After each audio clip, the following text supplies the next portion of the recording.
Hey everybody, it's David Pingree with Racer X Online.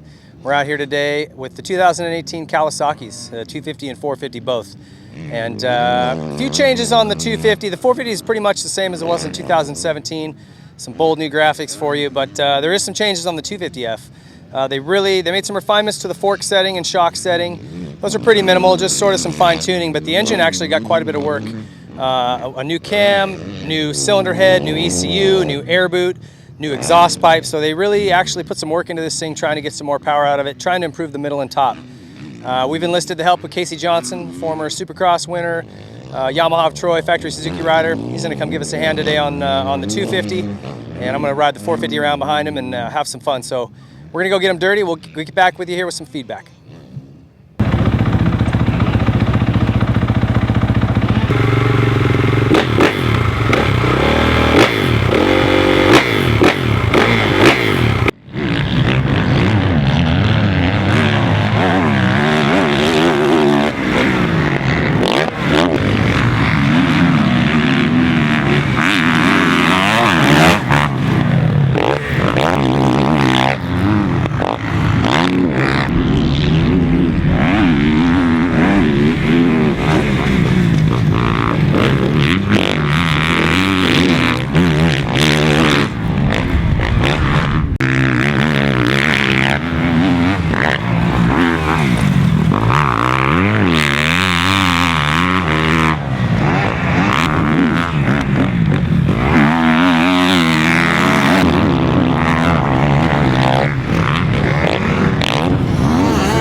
All right, so Casey and I got some time on both of these bikes. We put him on the 250 and I took the 450. And we worked with Mike Chavez over here at Kawasaki and really tried to get the suspension sorted out, work through the different couplers and that kind of things. And I think we got a pretty good feel for these bikes. So we'll start with the 450, which really didn't change at all from last year other than the graphics. But this underwent big changes in 17. And for those of you looking for maybe some starting points, what we did here, and I'm a little bit on the light side, so I tend to be a little oversprung on these 450s. But we got the sag at about between 103 and 105 is where they like it. My inner chamber is at 152 PSI. The standard for Kawasaki on the outer is 16.7. I went to 12.5 just to sort of soften that initial feel up a little bit. And then the balance chamber or tack is at 174. So that's kind of a good rough starting point for the fork on this thing. The shock, again, I opened up low speed compression 5 clicks, and then we opened up the high speed about a half a turn. Just again, for me, it's a little firm. We softened it up. I got it feeling pretty good.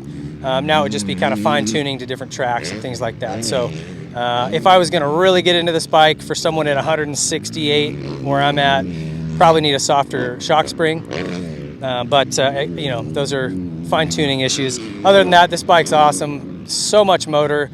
When they slimmed it down back in 17, a huge difference in terms of ergonomics, coming into turns, feeling like you can kind of control the bike with your legs.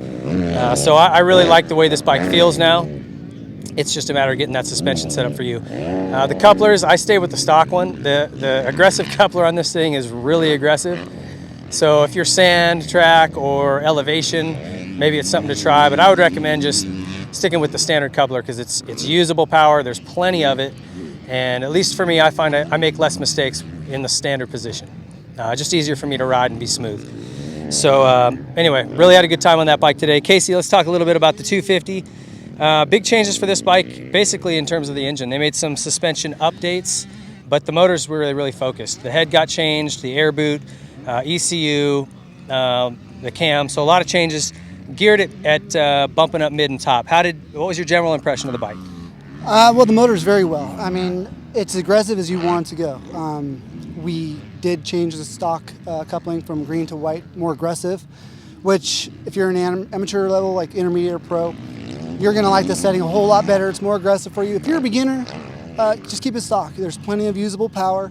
I haven't ridden a previous 250F Cowie in the last year, so I have really nothing to go off. But I can say that it got me out of the real ruddy corners today, real deep loamy track. So coming out of the corners, it never fell off. It felt strong all the way through. So the power is very well all the way through the whole range. Yeah, and you mentioned to me you thought it was had a really broad rider appeal. So like with the stock coupler, it's just very friendly. You put the aggressive coupling in, and it really comes alive. So for a heavier guy or an intermediate expert, super competitive. Definitely, that's the way you want to go if you're an intermediate or expert, and there's not too much that you need to do. I did do a few changes on the suspension. We went from 5 mil on the forks to 8 mil, brought the forks up a little bit just for the ruts today. It felt like it handled a lot more stability. We stiffened it up a little bit. It was just a little bit too soft for me on 175, and just so it was a little soft right from the get-go. So we came in, we made some changes, we stiffened it up, a couple clicks in the front, a couple clicks in the back. I didn't do anything with the rebound, ride height, sag, everything was perfect from the get-go. So cleaned up a lot of the big bumps, you know, the hard pack, the square edges. It seemed like it just handled them a little bit better. Yeah, it was a good test today. We had they tilted up really deep, so there was some really hard chatter coming in, bigger bumps, and deep ruts. So it was a good test of the bikes. Talk a little bit about this chassis. You hadn't ridden the 17 Kawi 250F, but what's your general feel of it? Well, when it comes to chassis, you can feel pretty much anything on the track when it starts getting rough as far as how it's going to handle. And so some of the jumps or the bumps that I was hitting, it wasn't doing anything unusual as far as like bucking me to the left or the right. It was pretty much stable coming in the corners, track straight. Yeah, nothing really that stood out to me that it needs a lot of help. You know what I mean? And what were some of the features about it you liked best? Well, I could stand up coming into some of these ruts, and I felt like stability-wise and standing up, I just felt like, you know, it could come into corners really good. You could stand up or sit down, and then it just tracks really good. And then also some of the jumps out here that are really big, when you're coming out of these corners, you're like, I don't know if I'm going to get it. The thing just kicks in and grabs a whole bunch of other horsepower to get you over those jumps. So. Yeah, I did a couple laps on it at the end of the day, and you could feel that additional mid and top that they were searching for. Seems like they got it because, like Casey's saying, you would be coming up to these jumps and it's deep dirt. You don't really feel like you have the speed, and then this thing would sort of pick up and get you over it no problem. So seems like the homework they did on the engine, the exhaust, and all that paid off. Suspension, you were happy with it at the end of the day. So all in all, looks like those guys did their homework, and it paid off for those guys. So good job to Kawasaki. Casey, thanks for coming out today. Thanks, David. Thanks for having me. Yeah, it was always fun to have him out here. And thanks, everybody, for watching. Check out the 2018 Kawasaki's. They are at dealerships now and ready for you to pick up. Thanks for watching.